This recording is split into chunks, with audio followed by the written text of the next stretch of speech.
Robert Roode, Robert Roode, the glorious Robert Roode. Welcome back to the channel, and today we're talking WWE and Bobby Roode, now known as Robert Roode, and his kind of new gimmick.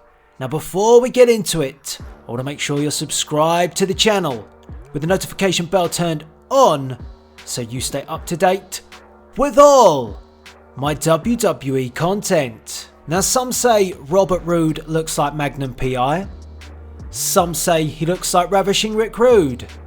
But all I can say is he has a glorious tash. He really does. But WWE this week took major steps in damage control for Bobby Roode, now known as Robert Roode. Not just the name change, but interestingly enough, he picked up a win over Ricochet. Very interesting.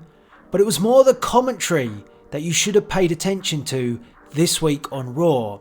And it's very frustrating to hear this commentary, because in all honesty, none of this damage control was really necessary. But I'll explain that in more detail in just a moment. Now it fell upon the shoulders of Corey Graves to do the damage control for the gimmick of Bobby Roode and making the change to Robert Roode. And Graves did a good job. He mentioned that Bobby Roode, when joining WWE, that term in itself frustrates me tenfold. I'll explain why in just a minute. But he mentioned when Roode joined WWE that he wanted the adulation of the WWE universe. He wanted to be a fan favourite. He wanted the popularity. And when things weren't working out, he teamed up with Gable to again appease the WWE universe. But doing all of that, he lost his own personal belief. And that's why he lost that mean streak, that focus that Bobby Roode once had. Now that was a great get out. It was good damage control. I applaud WWE for doing this.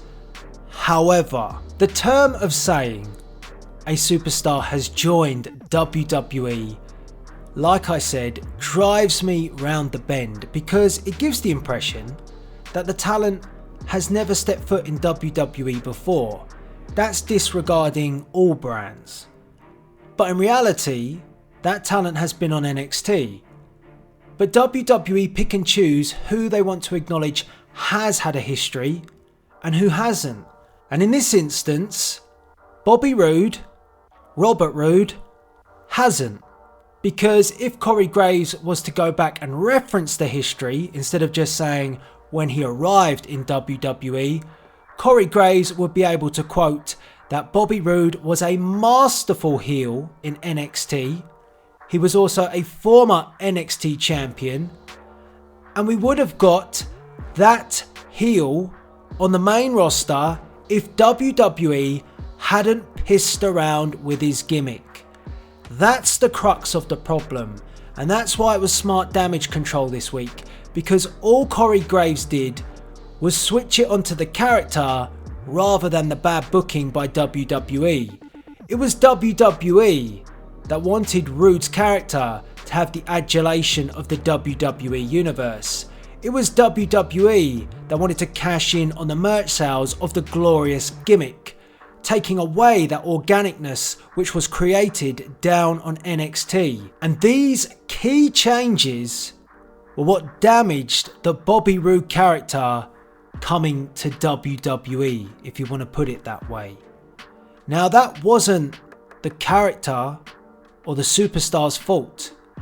The character in NXT was perfect, and all they had to do was follow that natural path that was set out for him, move him up as the glorious heel that he was. Instead, WWE had to change it up, and they keep doing this. They keep ruining talent from NXT because they go through this sort of change. Roode was brought up as a babyface. He works better as a heel.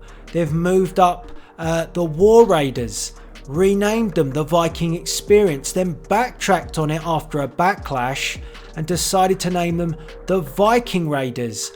Why get yourself in that predicament? You've had time to bring up talent. or you should have time to bring up talent, and you bring them up and you spoil them in the first moment. You get it wrong.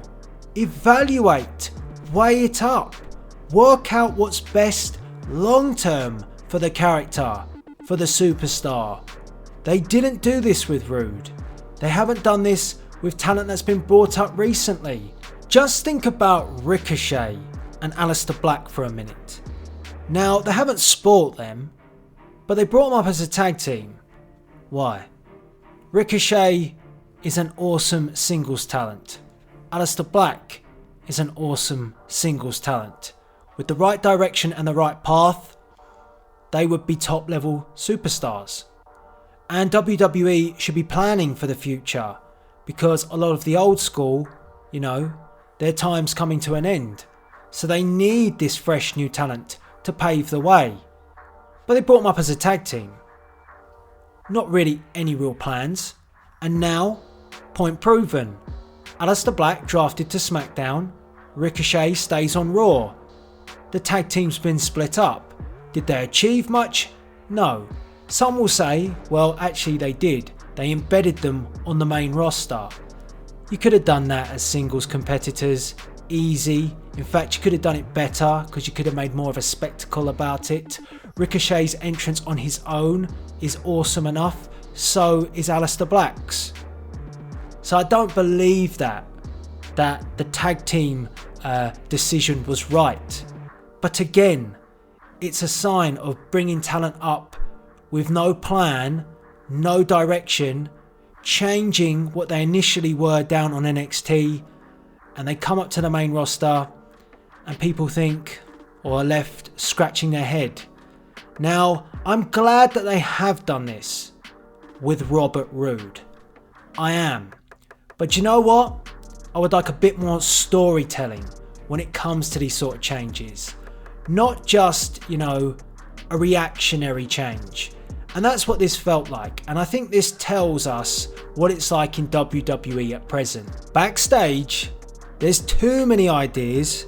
There's too many bookers. And because there are, some ideas are getting approved, some are not. And it just makes a mess of the product and the characters. Because, for example, I can imagine that maybe it's someone like Bruce Pritchard who said, we could do more with Bobby Roode as a singles competitor. Maybe he looked at his TNA history. Pritchard did work with TNA before, or Impact Wrestling. Maybe it's because Pritchard thought the NXT gimmick worked much better than what we've got now. And I'm just suggesting that it's Pritchard, it could have been anybody. But somebody has clearly seen something that they want to take forward with Bobby Roode, and Chad Gable was no part of that. So that's why they split up the tag team. Now all I'd ask for is a bit more storytelling with how we got to that point, because then it sets up Gable very nicely for his brand move. At the moment, there's no story, there's no background. Now, we can't tell if there will be or there won't be just yet, because SmackDown Live could indeed see Gable be utilised. But at the moment, we don't know. So if WWE haven't got plans for Gable or anything at present, then Gable's going to be left out in the cold just because somebody wanted to finally book Bobby Roode in a good position. And I think that's disappointing, because you could have set up a storyline which benefits both. You could have had Roode attack Gable the week before as part of their tag team. That then sends Gable to SmackDown Live. Gable then has a point to prove on a new brand. He's felt embarrassed by his treatment of Bobby Roode, the way he was manipulated. He goes there looking to come back stronger than ever. And Roode then, the questions are being asked, why Bobby, why? And he responds by saying, don't call me Bobby Roode, call me Robert Roode, the glorious Robert Roode. And of course, this is not a total repackage of Bobby Roode. He's still carrying that glorious gimmick. So let me know what you think. I'd love to hear from you guys. Are you excited about Bobby Roode moving forward? Do you think the name change is enough? Because I'd ask the question, should he drop the glorious side? I think the glorious side works as long as they revert to that NXT style. I don't want him having the glorious side if they're going to then make the character like a throwback to Ravishing Rick Rude, which I don't really want them to do anyway, but that comparison has been made quite a lot. So that could be something they begin to think about. You just don't know with WWE. That's the trouble. When they're onto something good, then someone else throws an idea into the mix and spoils it. They don't tend to follow things through. And that's always the worry. This started off nice. It could have been done better. But now let's see it, grow to fruition. So we'll wait and see. I want your views and opinions on this. What do you think of the now glorious Robert Roode? Is it going to be successful, and how far do you think it can go? At the moment, Roode has been around the mid-tier, really dropped off, became a tag team champion, but not of a reign of any notoriety. Very disappointing. I think that if they do it right, Roode could be elevated to, main event tier, but it has to be dead consistent. This, you have to follow it through. He has to be beating people ruthlessly. He has to be making a mockery of other people, embarrassing them as he makes his climb to the top. But time has told us, time and time again, that WWE doesn't always treat talent that's come from different companies quite in the same way that they treat their homegrown. So we've only really seen AJ Styles climb to the top of the mountain. Bobby Roode, I just feel like even with this gimmick change, they might not do him right. And even if they do him right, he'll only be nothing more than a mid-carder, where I think he could be a major heel. And it would be so refreshing to see somebody break through into that top tier who is a bit different. And I like Bobby Roode. I think he can do that. And it would be better than seeing them keep wheel out Lesnar constantly in that top level. Keep going to the constant that is a Rollins, a Reigns, a Strowman. It's so repetitive. I want to see something new. And if you really had that heel that you dislike because he's so cocky and arrogant, but also he has that ruthless, that aggressive nature about him, Roode could be a great alternative. And you just have to look at Baron Corbin to see that, in all honesty, Roode could do a much better job than Corbin's doing. And I'm not knocking Corbin himself, but the Constable Corbin gimmick, that's weak.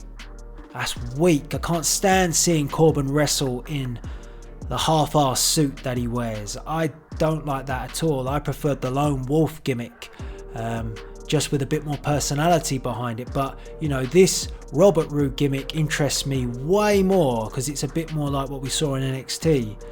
And if that interests me more than Corbin, and Corbin's in that sort of, higher tier, you know what I'm saying. So I want to get your views and opinions on this. I will throw one more thing in there. When I went away to a WWE 2K event last year, I bumped into Adam Pacitti of Cultaholic, and we were discussing Bobby Roode for some reason. And we're actually talking about, his booking, I think, if I can recall this right. And I don't think we were too impressed with his booking on the main roster. I think we all appreciated how well he did on NXT and also his TNA career. And we did say, we think he deserves better. But one thing stuck in my head from that conversation was Adam Pacitti said to me, name one noteworthy match that Bobby Roode has had in his career. And I paused, and I'll be honest, I couldn't come up with one.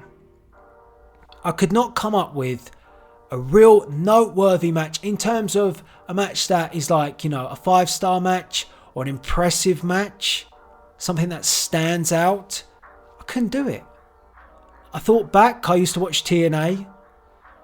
NXT, he's had solid matches, but nothing majorly noteworthy. And I just find that an interesting point because I think everybody holds Bobby Roode's name very highly because he's good, he's a good technical wrestler, he's solid, he's good on the mic, he carries himself well, he carries himself like a champion. He hasn't been given that opportunity. But I just found that interesting. He asked me that question. I kind of like stuck, didn't know what to say.